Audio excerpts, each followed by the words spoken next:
Alhamdulillahi Rabbil Alamin, wassalatu wassalamu ala sayyidil mursalin wa ala alihi wa ashabihi wa man da'a bida'watihi ila yaumiddin. Saudara pengurusi, tetamu-tetamu terhormat, Yaman Arif, Ketua Hakim Syar'i Negeri Selangor, ahli-ahli yang berhormat, teman-teman lama dan hadirin hadirat sekalian. Alhamdulillah, saya sangat bersyukur karena mendapat penghormatan untuk mengisi siri wacana ide yang kali ini mengangkat tema pembinaan bangsa dalam bingkai kepelbagaian dalam bingkai kesatuan. Memang sudah selayaknya tema ini kita angkat dan kita bicarakan dengan serius. Karena setelah 59 tahun merdeka, cita-cita pembinaan bangsa Malaysia belum terlaksana secara nyata. Kita ada rakyat Malaysia, kita ada warga negara Malaysia, tapi belum wujud secara nyata dan konkret yang namanya bangsa Malaysia. Mungkin kita boleh bersetuju dengan apa yang disebut oleh sahabat kita, Allah yarham, Rustam Ehsani, yang pada tahun 2006, 10 tahun yang lalu, beliau mengatakan dalam bukunya Failed Nations, Concerns of Malaysian Nationalists. Beliau mengatakan, political events in Malaysia during the last few years have convinced me that Malaysia is just a state without nation. A state without nation. Or at least a state with several competing nations.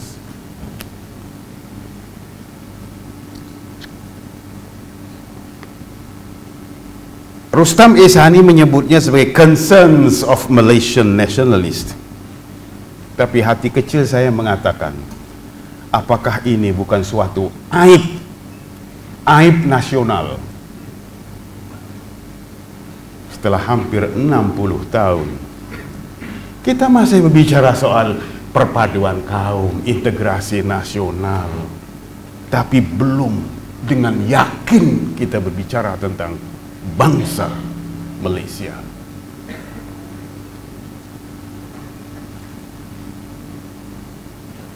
Satu ketika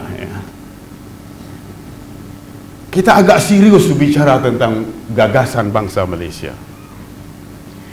Waktu itu kita sedang gairah-gairahnya berbicara tentang wawasan 2020. Satu ketika ungkapan wawasan 2020 itu merupakan suatu ungkapan sakti. Tidak sah satu pidato tanpa sebut 2020. Walaupun ada teman-teman kita yang menyebutnya wawasan dua kupang.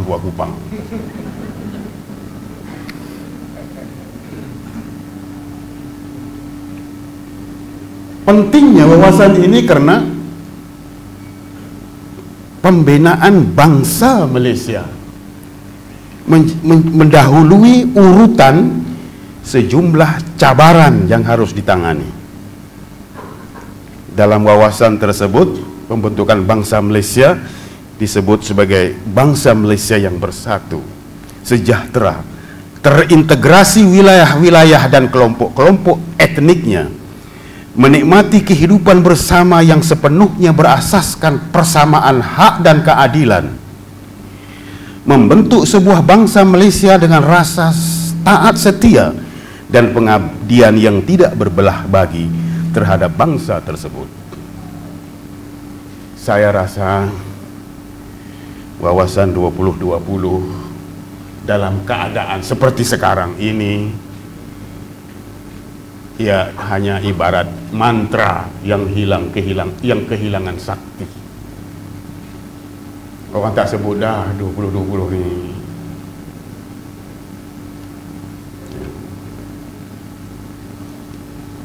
Tetapi ini tidak menafikan hakikat pentingnya gagasan pembentukan bangsa Malaysia itu.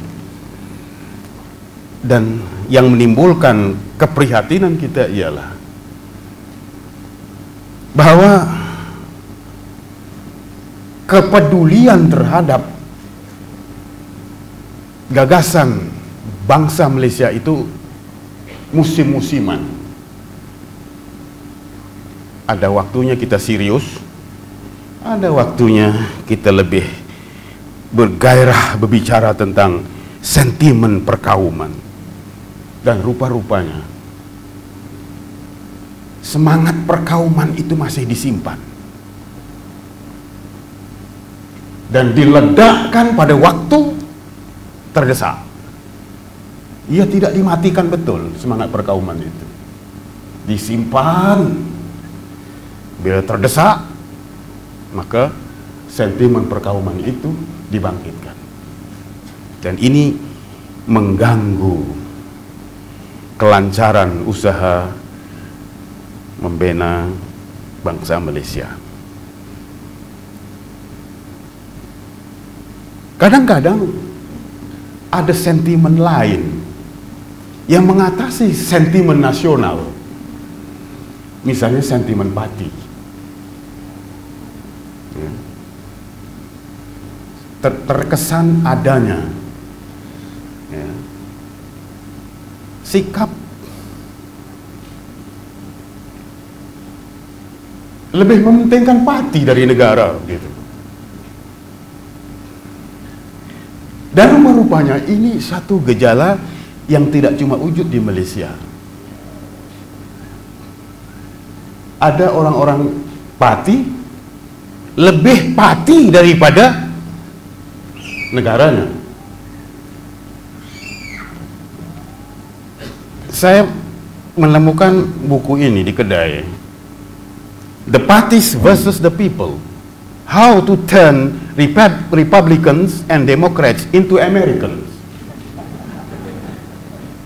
Ya. Jadi artinya orang-orang Republican lebih Republican daripada American. Orang Demokrat juga begitu. Nah, saya cuma berani sebut Demokrat dan Republican. Selanjutnya titik Anda sambung sendiri. Ya. Dan pada waktu-waktu tertentu istilah-istilah yang dikaitkan dengan keagamaan atau sejarah umat seperti istilah kafir harbi dibangkitkan, dipakai untuk mengentalkan lagi semangat perkauman. Walhal seharusnya istilah-istilah seperti ini tidak lagi dipakai dalam konteks reality hari ini, karena ia telah kehilangan justifikasi kesejarahannya. Istilah-istilah seperti Darul Harbi, Darul Islam dan Darul Harbi, kafir harbi dan kafir zimmi adalah produk sejarah dan bukan istimbat dari nas-nas Al-Quran atau As-Sunnah. Saya mulai memikir-mikir soal Darul Islam, Darul Harbi, kafir Harbi, kafir Zimmi pada tahun 1982. Sewaktu saya menghadiri persidangan antara bangsa penubuhan Islam di Bloomington tahun 1982. Saudara Anu Matai sudah di Amerika ke belum waktu itu? Belum.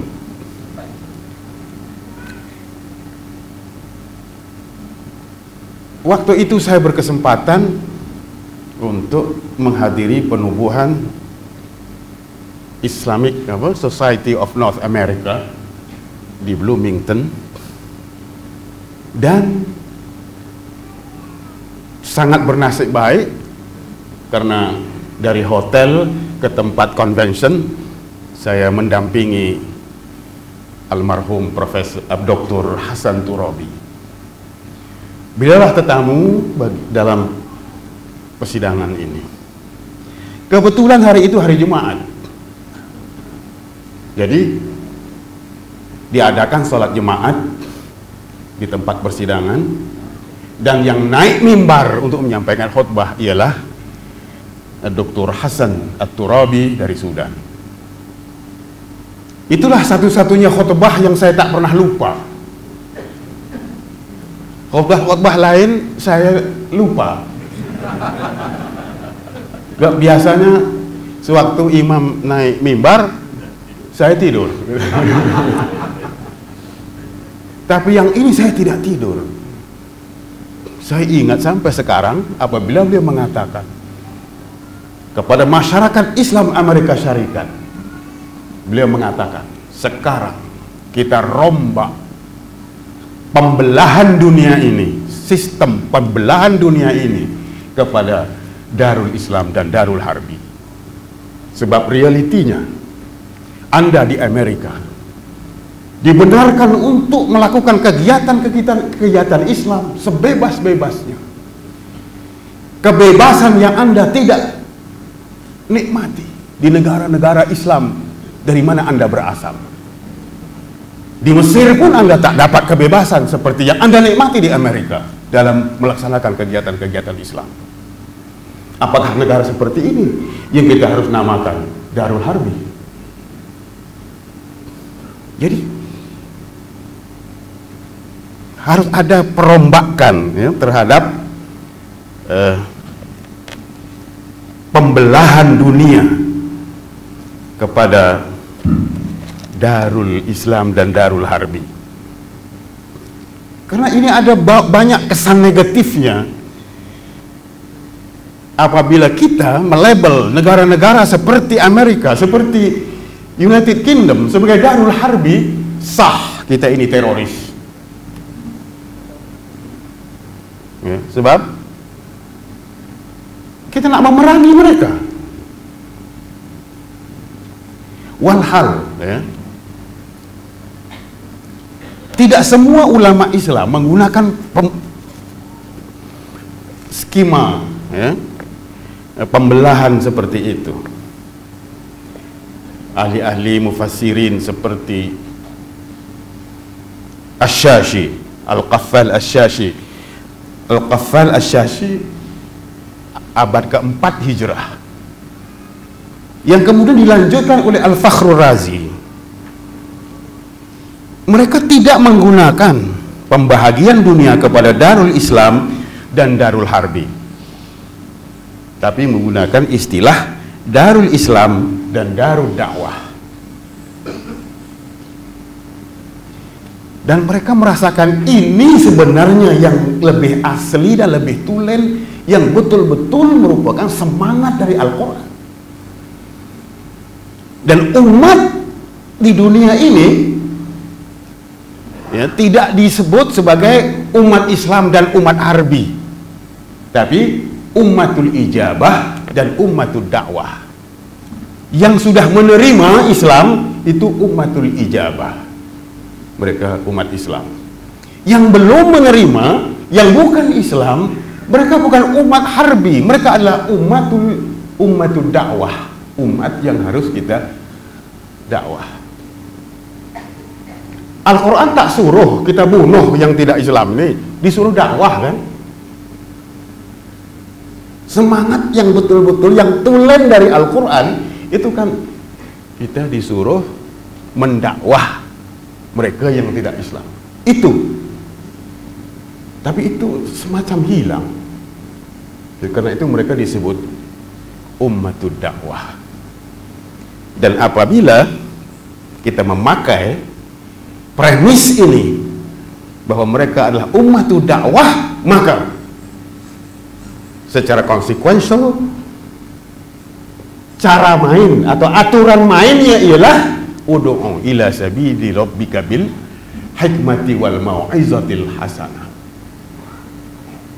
Maka ini pula ya, aturan mainnya ialah mendakwah mereka dengan bijaksana, dengan nasihat yang baik, dengan dialog yang lebih baik, bukan dengan membunuh mereka, bukan dengan mengharbi-harbikan mereka.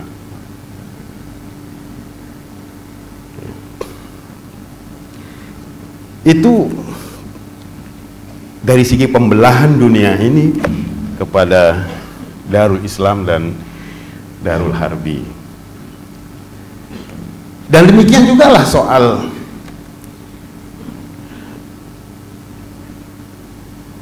zimmi dan harbi, kafir zimmi atau kafir harbi, yang menurut saya, yang sudah saya sebut sejak 20 tahun yang lalu. Kebetulan saya pernah membentangkan sebuah kertas antara aspirasi Islam dan wawasan nasional. Ini saya kemukakan dalam Kongres Cendekiawan Melayu keempat pada 28 dan 29 Juli 1995. Ada dalam buku yang belum Anda beli.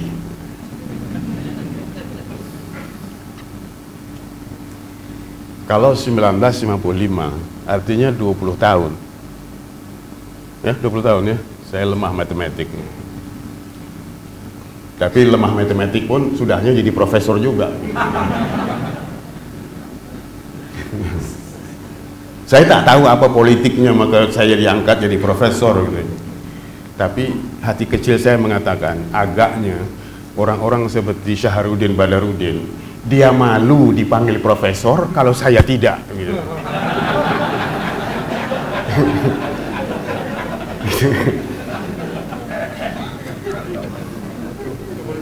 Betul kan?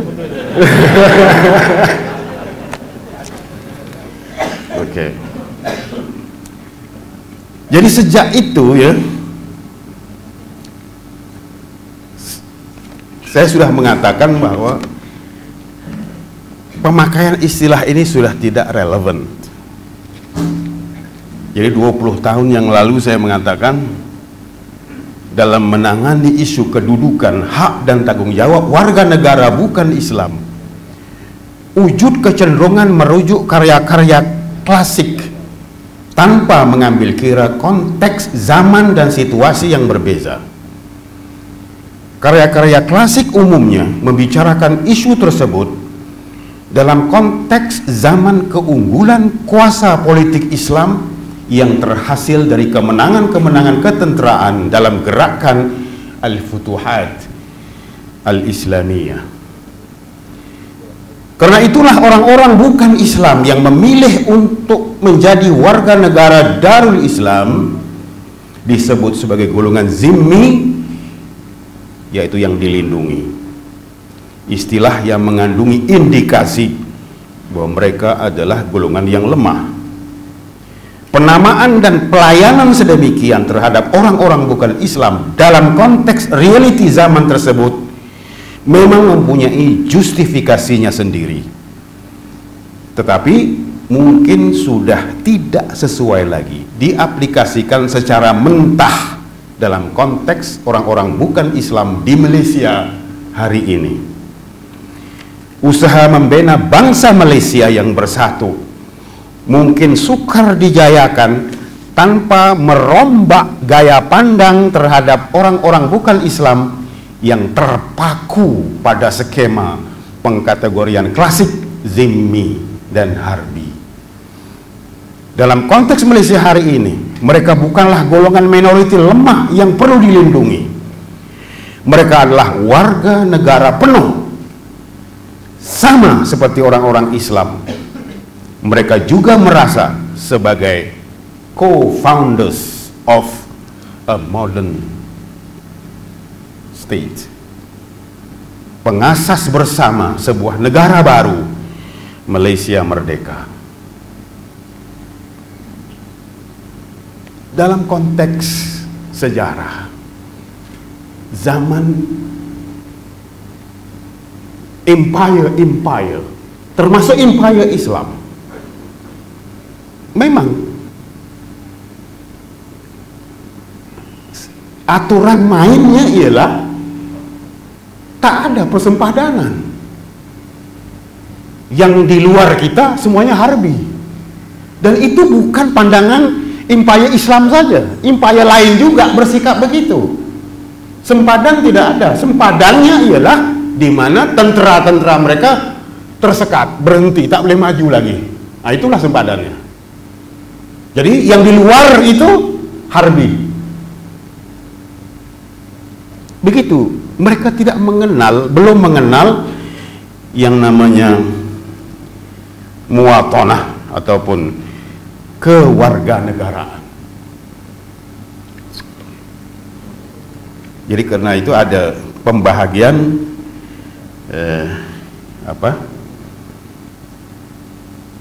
dunia ini kepada Darul Islam dan Darul Harbi. Memang yang di luar Darul Islam, Darul Harbi lah, sebab aturan mainnya ketika itu ialah perang, perluasan kuasa. Mereka belum mengenal, waktu itu belum ada yang namanya aturan-aturan atau undang-undang antara bangsa yang mengatur hubungan antara negara-negara. Belum ada undang-undang diplomasi atau undang-undang diplomatik. Tapi keadaan telah berubah, bahwa dunia dikendalikan sekarang ini dengan aturan-aturan undang-undang antara bangsa, dengan perjanjian-perjanjian antara bangsa, al-mawathiq ad-dawliyah, yang semuanya itu menjadikan pembahagian Darul Islam, Darul Harbi tidak relevan lagi.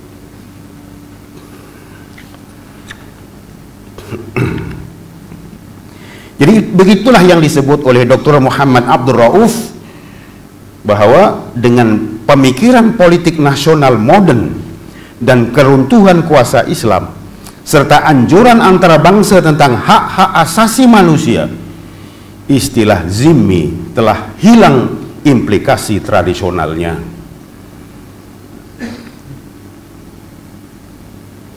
Jadi yang diperlukan oleh umat bukan Islam sekarang ini bukan perlindungan dalam arti kafir zimmi, usahakan harbi. Zimmi pun dah tak relevan lagi.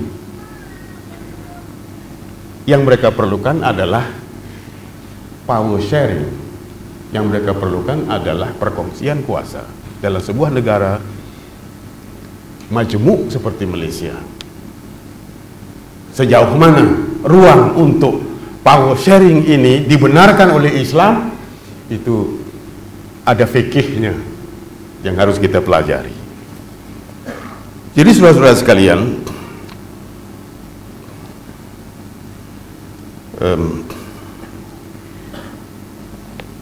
dalam usaha untuk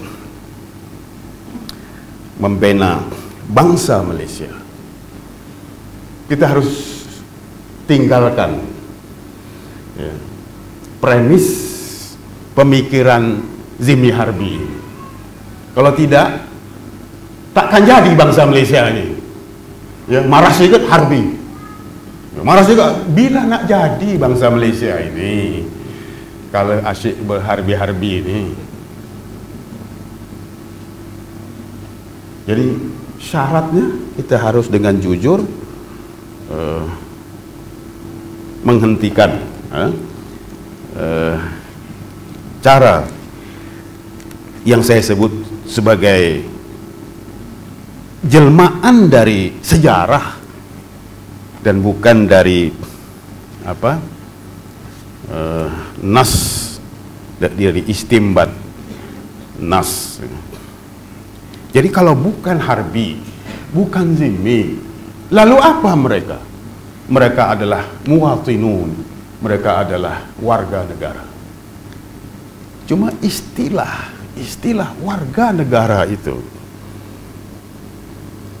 istilah warga negara, istilah muwatin, walaupun telah wujud dalam Sahifah Madinah, ide itu sudah wujud dalam Piagam Madinah.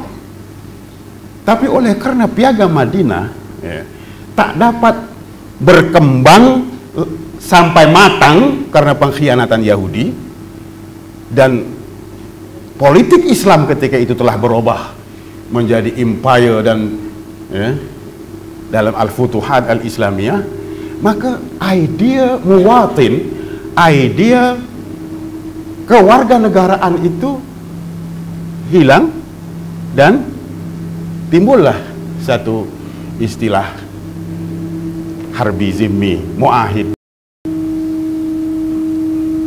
Ya. Sehinggalah akhirnya seperti yang tadi disebut oleh Profesor Ridwan, berakhir dari segi pengamalannya dalam kerajaan Turki Utsmaniyah dengan Khatis Syarif of Gulhin 1839.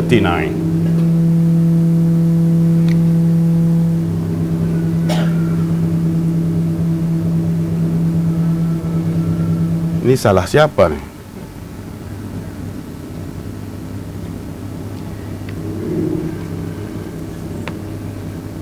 Ya. Saya sebut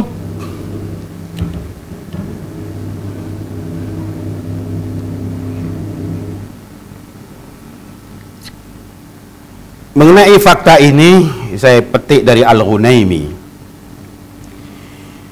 When Sultan Abdul Majid issued the Khat Sharif of Gulhin in 1839, proclaiming the principle of equality between the Muslims and the Christians, proclaiming the principle of equality between the Muslims and the Christians, the classical legal status of the Zimmis was to disappear. Jadi dari segi pengamalannya pun sudah berakhir sejak 1839. Jadi untuk tahun 2016 ketinggalan berapa lama, berapa abad tuh. Kalau ketinggalan jangan terlalu lama, jangan sampai berabad-abad. Kalau kita lihat perjanjian Madinah atau Sahifah Madinah, Sahifah atau Piagam Madinah, di situ sudah wujud sebenarnya, sudah wujud yang namanya idea kewarganegaraan atau yang disebut muwatanah.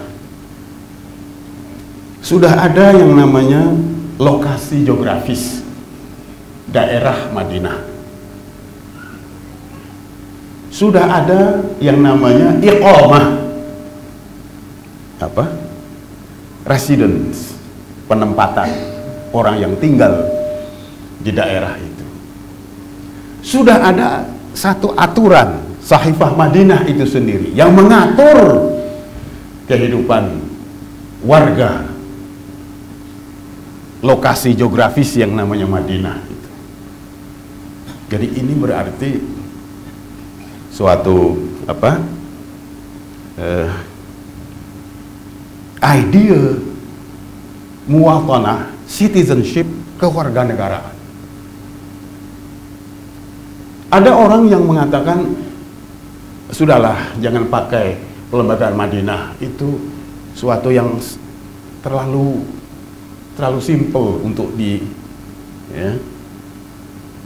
untuk dijadikan rujukan dalam konteks kehidupan yang serba modern sekarang ini. Yang kita harus cari dalam pelembagaan ini bukan rinciannya, tapi prinsip-prinsip untuk membina bangsa. Apakah boleh kita membina bangsa Malaysia dengan menggunakan acuan pelembagaan Madinah? Menurut saya boleh. Jadi karena itu nanti jangan sampai ada anggapan bahwa Islam tak punya konsep tentang pembinaan bangsa. Saya akan sangat marah apabila orang mengatakan Islam tak punya konsep pembinaan bangsa. Pelembagaan Madinah menyebut tentang konsep ummah. Karena itu saya mengatakan pembangunan bangsa, pembinaan bangsa Malaysia dengan menggunakan acuan perlembagaan Madinah dengan konsep ummah, khususnya ummah sia-sia seperti yang dirumuskan oleh Al-Qaradawi, bahwa ummah dalam pemakaiannya dalam pelembagaan Madinah itu merujuk kepada pengertian pertama, ummah diniyah itu umat Islam yang eksklusif, min dunin nas. Tapi istilah ummah juga dipakai dalam konteks ummah sia-sia, umat politik yang harus dibedakan dari ummah diniyah. Ummah sia-sia, ummah politik itu lebih inklusif, termasuk Yahudi dan yang lain-lain. Disebut dengan jelas bahwa wa anna yahuda bani aufin ummatun ma'al mu'minin. Yahudi Bani Auf adalah satu umat bersama al-mu'minin, bersama umat mukminin. Jadi kata kuncinya di situ ialah kata ma'a. Jadi Yahudi bersama mukmin membentuk satu ummah yang didasari oleh persamaan hak dan tanggung jawab. Lahum ma lana wa alaihim ma alaina. Mereka mendapat apa yang kita dapat dan mereka menanggung apa yang kita tanggung. Jadi prinsip lahum ma lana wa alaihim ma alaina, tanggung jawab, hak dan tanggung jawab yang sama, equality dari segi right dan responsibility ini dikatakan, dinisbahkan kepada khalifah yang keempat, Ali ibni Abi Thalib karamallahu wajhah, ketika menafsirkan peruntukan-peruntukan yang ada dalam hukum hakam Islam itu, maka Sayyidina Ali merumuskan bahwa akhirnya yang akan berlaku adalah persamaan, al-musawah, lahum ma lana wa alaihim ma alaina. Jadi kita punya keberanian ke tidak? Selain daripada punya keberanian, Kita jujur ke tidak untuk mengatakan bahwa apabila kita laksanakan dasar kewarganegaraan, maka prinsip yang harus dilaksanakan adalah persamaan hak dan tanggung jawab antara muslim dan bukan muslim. Ini yang disebut dan menjadi pembicaraan dan menjadi persoalan, apakah umat Islam ini berani jujur atau tidak? Berani jujur atau tidak untuk melaksanakan prinsip persamaan hak dan tanggung jawab itu. Ini yang disebut oleh Fathi Osman, seorang pemikir politik, seorang pemikir politik Islam yang mempertanyakan isu ini, isu berani ke tidak umat Islam untuk memberikan hak persamaan hak dan tanggung jawab antara muslim dan bukan muslim. Kata Fathi Osman, I do not think Muslim have any legal problem with regard to full equality with non-Muslim in rights and obligation. Ya, dari segi perundangan dia kata tak ada masalah. Memang seharusnya begitu. Cuma dia kata the important question is, are Muslims now ready to go further to secure and sanction full equality for the non-Muslim with them in contemporary Islamic state? But when reservations and ifs and buts are raised, ada if-nya, yes, but di situ masalahnya. Boleh tak? Berani tak nak bagi persamaan full equality Muslim non-Muslim dari segi hak dan tanggung jawab? Yes, but if kalau ada but-nya, ada if-nya, itu dia kata tak jadilah. When reservations and ifs and buts are raised, how can Muslim expect that non-Muslim would be convinced of or be loyal to the concept of Islamic State while they are offered full equality without reservations in a secular democracy? Secular democracy can offer full equality without reservation, without if, without but. Tapi kita masih masih ada but, siapa nak? Ini kena fikir. Kita kena fikir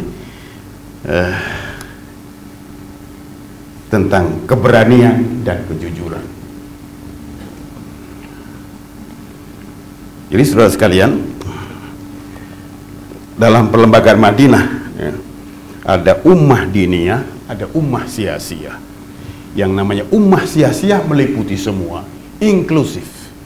Jadi kalau bangsa Malaysia itu kita bina dengan acuan ummah siyasiyah seperti dalam perlembagaan Madinah, apa masalahnya? Saya pikir ini suatu possibility, suatu kemungkinan yang harus kita terokai.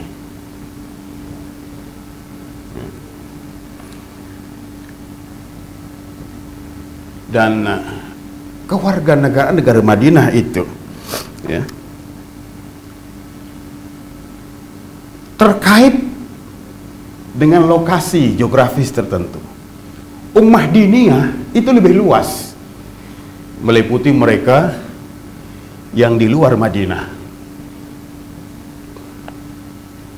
Tapi ummah siyasiyah dalam perlembagaan Madinah terbatas kepada mereka yang tinggal di Madinah sahaja, termasuk orang Islam. Umat Islam yang di luar Madinah tidak diliputi oleh konsep ummah sia-sia itu. Ketika itu ada orang Islam yang tidak ikut hijrah, orang Islam yang tinggal di Makkah, mereka tidak termasuk, tidak diliputi oleh konsep ummah sia-sia Madaniyah ini. Jadi kalau kita perhatikan peruntukan dalam Piagam Madinah, selain masalah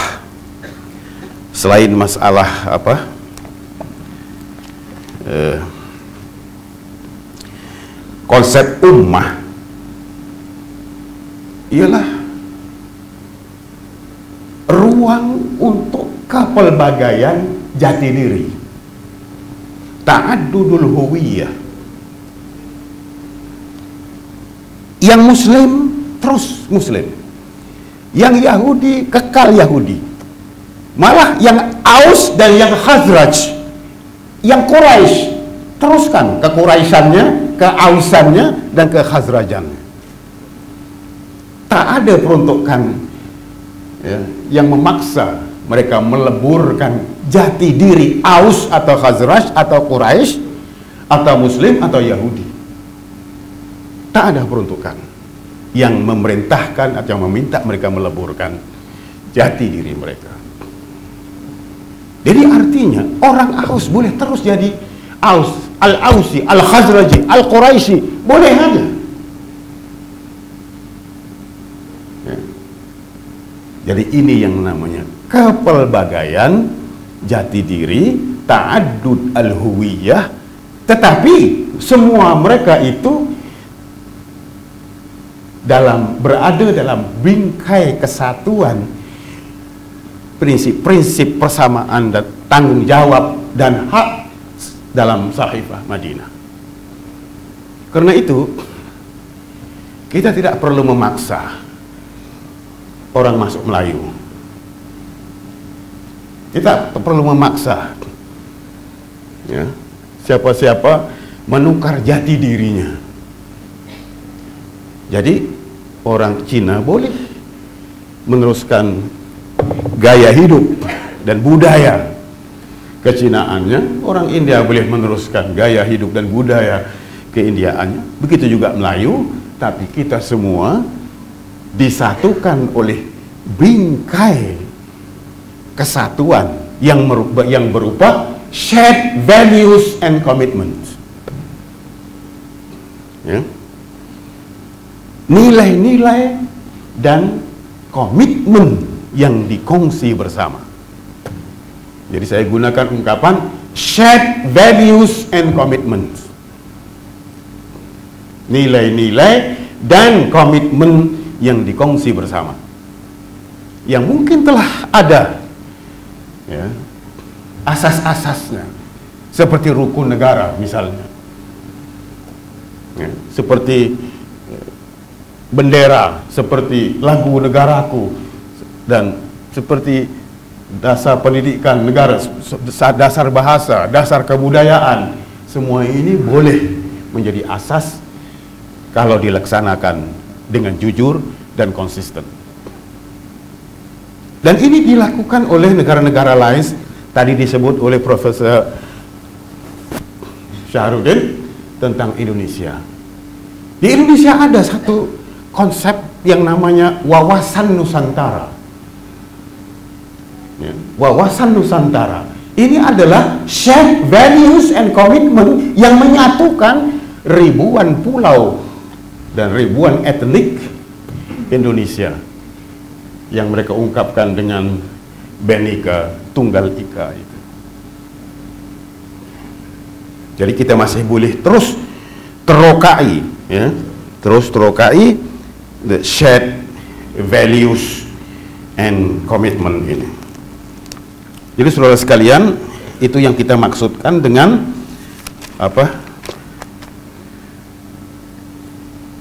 kepelbagaian dalam bingkai kesatuan. At-tanawwu fi itaril wahdah. Jadi saudara sekalian,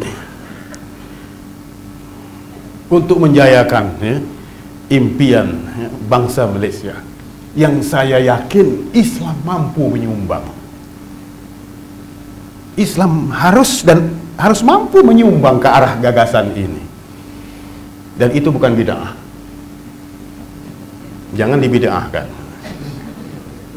Sebab kita menggunakan pelembagaan Madinah sebagai acuan. Cuma untuk itu kita harus punya kejujuran.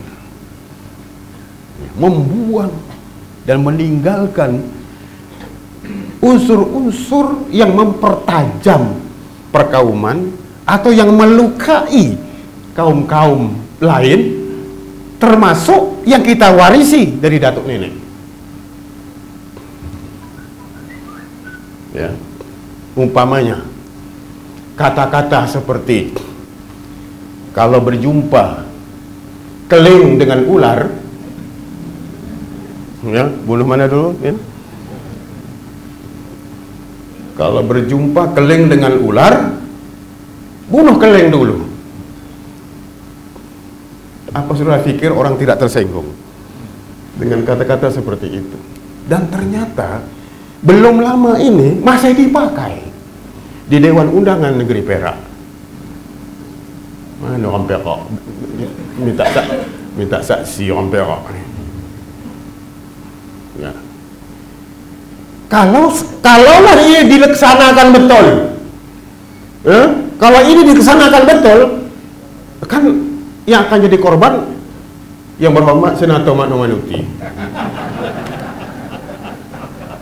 Jumpa Ustaz Makno dengan ular, bunuh Ustaz Makno dia. Kan berbahaya.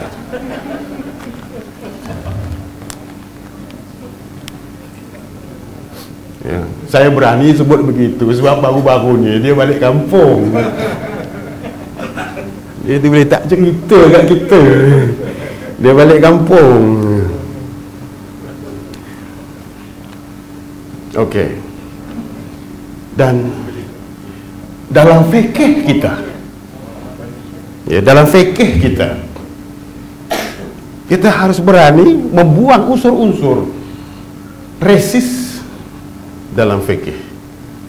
Malang sekali dalam fikih kita ada unsur resis.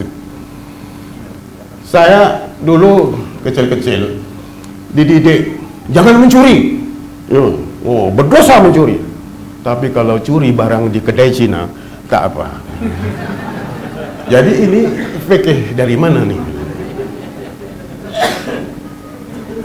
Dan lama-lama sesudah saya tua dan saya menyadari rupanya ada satu istilah dalam fikih kita, fikih Melayu, yang sangat resis istilahnya, yaitu istilah Cina buta.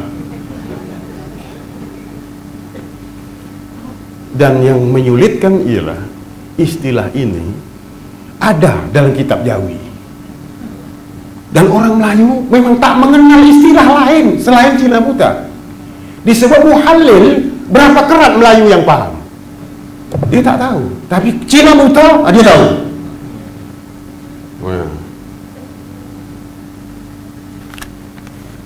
Apa Anda fikir Cina tidak tahu? Dan apa Anda fikir Cina tidak tersinggung dengan istilah Cina buta untuk perlakuan atau pelaku perbuatan yang termaklum? Saya pikir sebagaimana kita berani buang, ya, ungkapan, ya, kalau jumpa keling dengan ular, ya, maka kita juga harus berani membuang istilah ini. Sebab tak berasas sama sekali. Kenapa harus Cina? Dalam istilah Arabnya, saya tak menemukan istilah sin, tak ada. Tak ada. Tapi macam mana boleh sampai ke masyarakat Melayu jadi Cina buta? Ya, kalau nak dikekalkan butanya, silakan, tapi gugurkan Cinanya. Cari yang lain-lain. Banyak lagi makhluk buta di dunia ini. Kambing buta boleh. Apa ayam ke itik buta. Marahlah kambing. Kambing marah. Sebenarnya kalau lembu marah lagi. Jadi kambing aja gitu. Kalau lembu buta nanti ada pula yang sesenggung tuh. Jadi tak boleh lembu buta. Kambing barangkali boleh gitu. Agaknya Melayu ini lebih terlalu kreatif sehingga mencipta istilah-istilah yang tak ada dalam bahasa Arabnya. Ya. Ini peribahasa-peribahasa seperti keling dengan ular ini. Kita takkan miskin dengan membuang satu kata ini. Sebab kita adalah bangsa yang kaya dengan pepatah petitih. Ada ribuan kata-kata sakti dan kata-kata berhikmah dalam khazanah kepujanggaan bangsa kita. Dengan membuang satu ini, kita takkan miskin. Karena itu saya mohon jiwa besar bangsa Melayu untuk melakukan pengorbanan ini demi menjayakan cita-cita bangsa Malaysia bersatu dalam acuan perlembagaan Madinah. Terima kasih atas perhatian semua. Assalamualaikum warahmatullahi wabarakatuh.